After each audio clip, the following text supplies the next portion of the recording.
जय माता दी दोस्तों, आप सभी का स्वागत है हमारे YouTube चैनल में।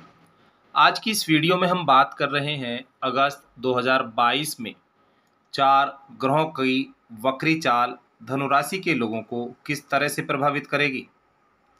राहु बीते 12 अप्रैल 2022 को मेष राशि में वक्री हुए थे, यानी आपके पंचम भाव में विराजमान हैं। और केतु 12 अप्रैल को आपके एकादश भाव में वक्री हुए थे। और ये दोनों ग्रह हमेशा वक्री अवस्था में होते हैं, यानी उल्टी चाल से चलते हैं। सूर्य और चंद्रमा दो ऐसे ग्रह हैं जो हमेशा सीधी चाल से चलते हैं, और अन्य सभी ग्रह समय समय पर अपनी चाल बदलते रहते हैं। कभी मार्गी अवस्था में होते हैं, यानी सीधी चाल से चलते हैं, और कभी वक्री चाल यानी उल्टी चाल चलने लगते हैं। और बीते 12 जुलाई 2022 को न्याय और कर्मफलदाता शनिदेव कुंभ राशि से निकलकर अपनी स्वयं की मकर राशि में वक्री हुए हैं। और धनु राशि के लोगों के लिए शनिदेव दूसरे भाव में उल्टी चाल से चल रहे हैं, यानी यहाँ शनिदेव आपके परिवार, धन और वाणी के भाव में हैं और 8वें भाव पर दृष्टि डाल रहे हैं। और बीते 29 जुलाई को देवगुरु बृहस्पति अपनी स्वयं की राशि मीन में वक्री हो चुके हैं, यानी आपके चतुर्थ भाव में उल्टी चाल से चल रहे हैं, जो कि आपके सुख, परिवार, माता, वाहन और प्रॉपर्टी का भाव है। और यहाँ देवगुरु बृहस्पति की दृष्टि आपके 10वें भाव पर होगी, जो कि आपके कैरियर और व्यवसाय का भाव है। तो यहाँ शनिदेव को कर्मफल दाता ग्रह कहा जाता है, जो व्यक्ति को अच्छे कर्म करने पर अच्छे परिणाम देता है और बुरे कर्म करने पर दंडित भी करता है। इसीलिए शनिदेव को न्यायाधीश की उपाधि प्राप्त है। और यहाँ मकर राशि में शनिदेव के आने की वजह से धनु राशि के लोगों पर दोबारा से शनि की 7.5 भी शुरू हो गई है। लेकिन यह समय 7.5 का जो समय है धनु राशि पर, यह उतरता हुआ समय है। और शनि की स्थिति धनु राशि के लोगों के लिए धन भाव में है, यानी शनि की स्थिति अच्छी है। तो किसी भी ग्रह का वक्री होना यानी उल्टी चाल चलना यह नहीं बताता कि वह कैसा प्रभाव डालेगा, क्योंकि हमेशा ग्रह वक्री हो या मार्गी हो, ग्रह की स्थिति, ग्रह की संगति और ग्रह की दृष्टि यह बताती है कि वह कैसे परिणाम देगा। यदि शुभ ग्रहों के साथ युति है, शुभ ग्रह में भाव में स्थिति है और दृष्टि भी शुभ है, तो वह शुभ परिणाम देगा, चाहे वह वक्री गति क्यों ना कर रहा हो। सभी ग्रहों में शनिदेव सबसे मंद गति से चलने वाले ग्रह हैं। इसी कारण जातक के ऊपर शनि का प्रभाव ज़्यादा समय के लिए रहता है और प्रबल होता है। शनि के प्रभाव धीरे धीरे दिखाई देते हैं, लेकिन प्रबल होते हैं, मजबूत होते हैं।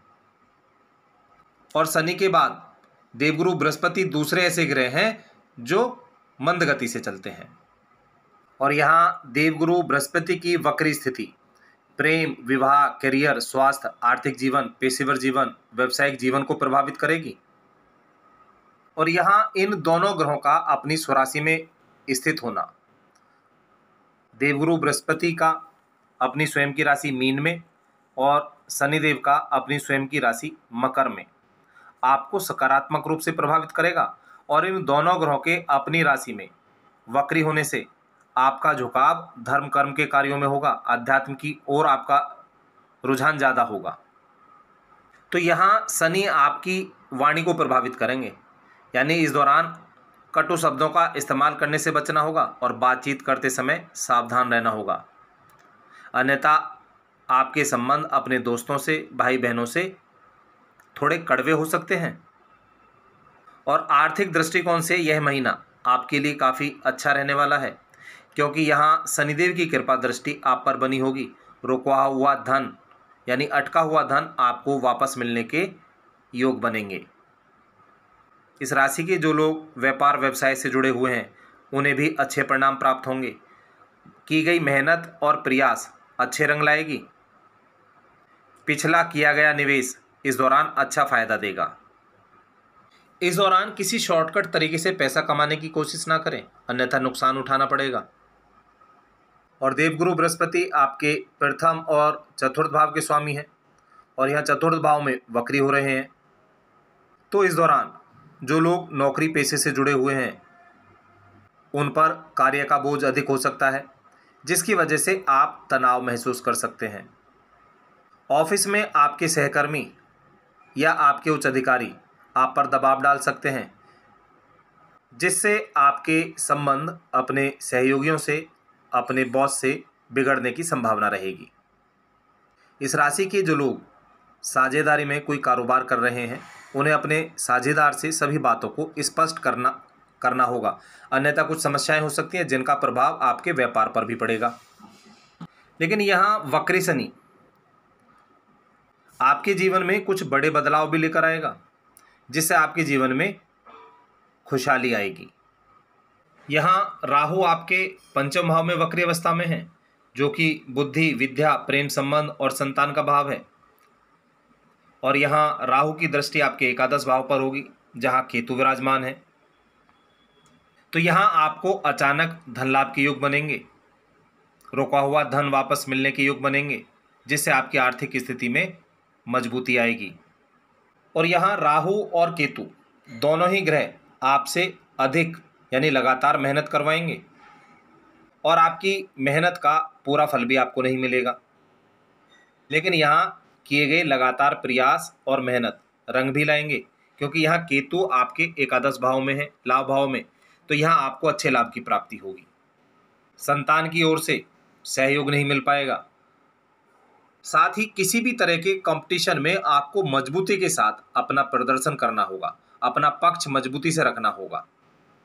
और यहाँ स्थित वक्री ग्रह आपके अंदर क्रोध पैदा करेंगे, तो यहाँ अपने गुस्से पर काबू रखना होगा और जितना हो सकेगा अपनी वाणी में मिठास लाने की कोशिश करनी होगी, क्योंकि यहाँ राहु की स्थिति आपके प्रेम संबंधों में भी खटास पैदा करेगी, परिवार में भी वाद विवाद की स्थिति पैदा करेगी।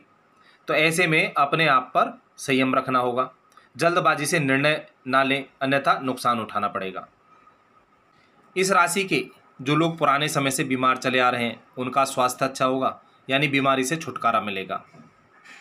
इस दौरान परिवार के साथ अच्छा समय व्यतीत करेंगे, पारिवारिक रिश्ते मजबूत होंगे और छात्रों के लिए यह समय बेहद अनुकूल होगा।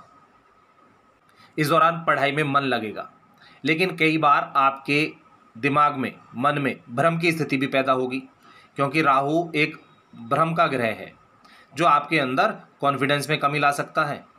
तो ऐसे में अपने लक्ष्य को केंद्रित मानकर निरंतर प्रयास करें तो सफलता अवश्य मिलेगी। और यहाँ कर्मफलदाता शनिदेव की कृपा दृष्टि आप पर बनी होगी, जो आपको अपनी मंजिल तय करने में आपकी मदद करेंगे। तो दोस्तों, ऐसी जानकारी लेने के लिए हमारे चैनल से जुड़े रहें। चैनल को लाइक, शेयर और सब्सक्राइब जरूर करें। जय माता दी दोस्तों।